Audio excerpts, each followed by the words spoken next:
Hello! Welcome back to another episode of Music Rec on Deck. I'm your host, Brad. Here we go. This is it. The final 2 episodes of Woodstock 99. I'm thinking I might take a week off next week of the Music Recs every day. Focus on getting a bunch of stuff recorded for the week after. Who knows? Maybe. Maybe not. Maybe I'll come out with episodes. But this is it. This is the final 2 days of Woodstock 99 for me. For part of the week, but it's the final day of Woodstock 99. Now, if you remember yesterday, Ice Cube, the crowd was relatively calm, and it doesn't make a whole lot of sense if like the crowd is calm, but it's the pumped up anger of the weekend, and at some point during these 2 final episodes and during these 2 final sets by these bands, something sparks the riot, and then it just explodes, and people just get pissed off. People are just pissed off at the corporation. People are just pissed off at, the Woodstock people who started it there. They're just pissed off, charging them too much money for water, food. Place is disgusting. Trash everywhere. Toilets are overflowing. People have been drinking and smoking and doing a bunch of drugs all weekend. People haven't been sleeping. It's been so hot. Like, the list is really freaking long for the amount of stuff that these people who have been there all 3 or 4 days have gone through. Now, they've gone through all this, and they're pissed off. At the end, they're pissed off. And what they're going to do is, during these last 2 sets, Megadeth and Red Hot Chili Peppers sets, it just progressively gets worse, and just people start, rioting. Now, you got to remember, the riot only consists of 10, 20, 30, maybe max 50,000 people participated in the riots. Most of the people, after the Red Hot Chili Peppers or Megadeth is done, they pack their stuff, or they go back to the camp, and they sit there and they do whatever. They make party and stuff like that, or they go home. A lot of people leave. And a lot of people stand around, stick around to watch the catastrophe and the crazy stuff that's happening. Just letting you know, we're listening to a couple Megadeth tunes. We're talking about Sweating Bullets, one of my favorite tunes, Symphony of Destruction, and depending on where we are time-wise, maybe Peace Sells.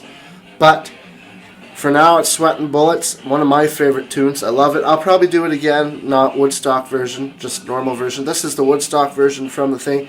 And, so during these 2 sets, I'll be talking a lot more about the Chili Peppers. It was kind of hard to decide which one I wanted to do first, because they both happen at the same time. Megadeth starts at 9 and goes till 10:15. And Red Hot Chili Peppers starts at 8:40, goes till 10:10. So they are both at the same time. But the reason I chose Megadeth first for Thursday's episode is because it's weird. It's like, it's at the same time, but most of the big riot part happens on the east stage, and that's where that's where a lot of it starts. That's where most of the the stuff starts, and then it spreads out to the rest of the festival site. But a lot of it starts at the Red Hot Chili Peppers crowd. Now, not in the crowd, but like in behind it. We'll get into that in the next video, and I'll be posting lots of clips. For Megadeth, they do pan to the fires. Now, at this point in the show, because this song comes in about an hour into the show, pandemonium has already set in. There is stuff on fire. There is a lot of stuff on fire. Whether it's just small bonfires, whether it's sound towers, speakers, all this stuff progressively happens. During this riot, there is a whole bunch of stuff that happens. During Megadeth's set, you don't really see it as much because it's kind of crazy. Maybe what I'll do is I'll throw for Saturday, I'll throw an aftermath video of Woodstock 99. maybe I'll extend tomorrow's episode. I'm not sure what I'm doing yet, but I figured I'd start with Megadeth because they're the ones that are least talked about on this part. But yeah, so Megadeth's performance on the West stage basically was a mix of old and new tunes. A lot of new tunes from their newest albums, and also the classics like Sweat and Bullets, Symphony of Destruction, and stuff like that. As the sun fell on the Griffiths Air Force Base, the crowd is already geared up because before these guys it's Godsmack, which are another metal band, and they riled up the crowd, getting it all up, and then the lead singer for that group said it's time to get up or get the fuck out, and blah blah blah, and crazy stuff like that. But yeah, it's the band. Megadeth basically closes the festival, technically speaking, because they're the last ones to play. But that's mainly due to because the Red Hot Chili Peppers, half the audience and all that stuff was paying attention to fires, and then they have to get the fire trucks in. So, what's happening at this point, you may ask, is basically it's crazy. So, if we go here, 200 yards behind the left side of the stage, this is talking about, this is because it's kind of hard to talk about Megadeth because they have a great set, and it's a phenomenal set, and Dave Mustaine is so great. I still want to go see them, but it's like no one talks about Megadeth's performance there because on the other stage there's literally a full-blown fire and riot going on, whereas this stage people are so focused on the music that they're kind of a little less rioting. But every time it does pan out to the crowd, like you look at the crowd, they're watching, but it doesn't look like they're moshing. Like they're not like crazy like on other days. Also, probably because it's Sunday and it's a little calmer. But it's crazy. But there's an anti-gun violence organization called PAX. I don't know exactly what that means, but it says Prevent Youth Violence. And what they did throughout the weekend is they distributed candles to those shopping and stopping at their booth. So to those stopping at their booth, they gave candles out, okay? And what was intended was to make a candlelight vigil for to be held during the Chili Peppers' performance of the song Under the Bridge. During the band's set, the crowd began to light the candles and a bunch of other stuff. So, they were lighting the candles, yes, but they were also using the candles to light and start bonfires. Of course, hundreds of empty plastic water bottles and paper and pizza boxes and all that were just accumulated onto the ground. So they'd pick those up and start lighting those up. Now this is why it becomes a problem, because now we got more and more people lighting up these fires. Now it is beautiful, and it is. They didn't mean to. PAX definitely did not think that this was going to be a big problem. But when you have a weekend where a bunch of people are just tired, hungry, pissed off at the organization, pissed off, they're broke now because they went through so much money. They're hungry, tired, and at this point they're just ready to screw it and start causing trouble.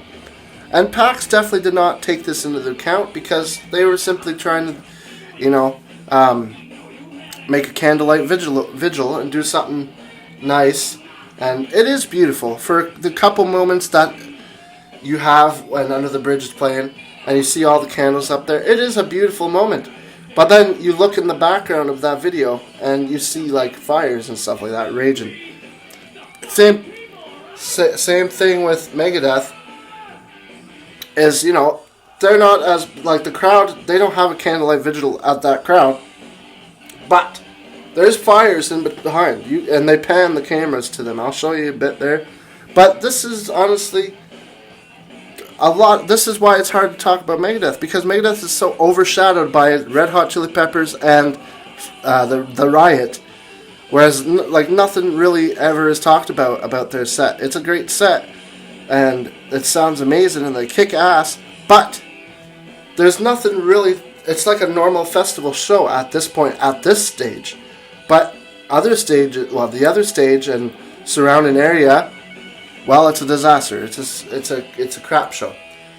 So we're gonna jump in. We're gonna stop here. That's the end of the Megadeth show. Thank you for tuning in to this episode, because right after this episode, check out Fridays. Check out tomorrow's if you watch it today, but watch them back to back, because I'm going to go right into it. I think I'm just going to record them all right back to back. So if you want to check it out, because you will see how much more information there is on the Red Hot Chili Peppers performance and stuff like that. I don't know if it's because Red Hot Chili Peppers is a bigger band, but I think it's more just because, you know, they're on the main stage. There's a riot and fires that are happening like in front of that stage, so you can visibly see them when you're watching the pay-per-view. Whereas Megadeth, it looks like a normal festival crowd. But that doesn't mean that you shouldn't go check out their music. That doesn't mean you shouldn't go check out the full set. The full set's amazing. If you like heavy metal, thrash metal, these guys kick ass. And Dave Mustaine is amazing. I love his voice. I love his attitude. I love his guitar playing. I love everything about Dave Mustaine. So go check out Megadeth live at Woodstock 99. Sweating Bullets, Symphony of Destruction, and Peace Cells are some of the best tunes from that set. But yeah, so the reason I had to do Megadeth is because Megadeth is just they're good, but I wanted to show you how overshadowed it is. I literally did research and looking up stuff, and there's nothing really to go off of. Like, there's no reports of what's happening, because everyone was focused on what is happening at the other stage, and the fires, and the towers being pushed over, things being lit on fire, being Flea, you know, and just like the Red Hot Chili Peppers stole the show from Megadeth for the final performance. So that's why I put them first. But that doesn't mean it's not going to be a good episode. So thank you for tuning in today. I hope you enjoy. We will be back with the final episode of Woodstock 99. Yeah, it's been fun. I've had a great 3 weeks. But you know what? I'm kind of anxious to move on to something else, because Woodstock 99, I've talked as much as I can about it. Until then, thank you for tuning in, and we'll see you tomorrow with a brand new episode of Music Rec on Deck, the final day, the final act of Woodstock 99. See you then.